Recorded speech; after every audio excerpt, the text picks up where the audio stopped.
Hello and welcome back. In this video tutorial we're going to go over your WordPress admin dashboard. Now this is where you can add new content to your site. So as you can see, this is the current logged in user. You can edit your profile here, change your password, or you can log out completely. And then we go over to the top left of the screen. You don't really need to worry about any of these options. These are just some plugins that were added. You can add new posts here, but I'll show you a different way to do that. You can see your comments, you can see how many pages you have, or you can just click right there and visit your site. This is so you can go to the actual WordPress.com blog. We don't need any of that right now, so let's get started. So this is the dashboard when you first log into your site. This is what the dashboard looks like.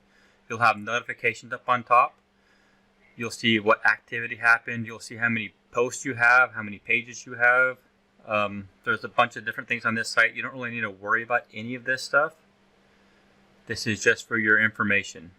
Something that you might want to look at is on the very bottom of this, you have a Google Analytics dashboard. That will show you how many visitors you have to your blog. Okay, going and starting out right here. So in the post section, this is where you're going to see all your posts, or you're going to add a new post. Media, this is where when you upload pictures or videos, all your media will be in this library. Right here is your frequently asked questions. This is where you're going to manage and edit all your frequently asked questions.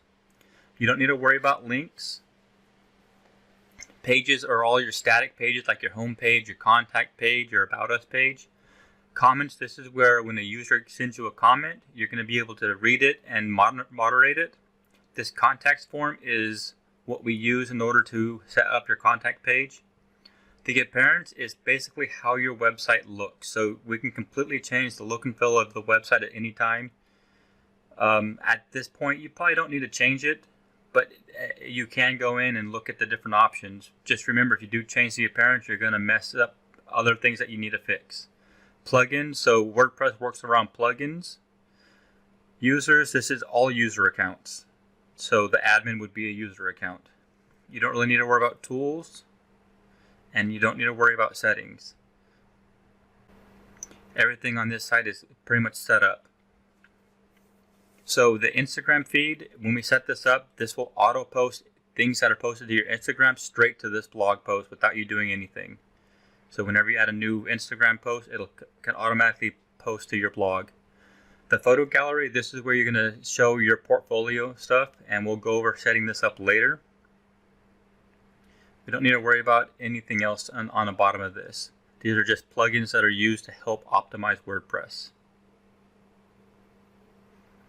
This WP LinkedIn auto publish. So when you post a blog to your WordPress site, we can auto post it to LinkedIn. And then Google Analytics is an important one. This will show you how many visitors you have to your page.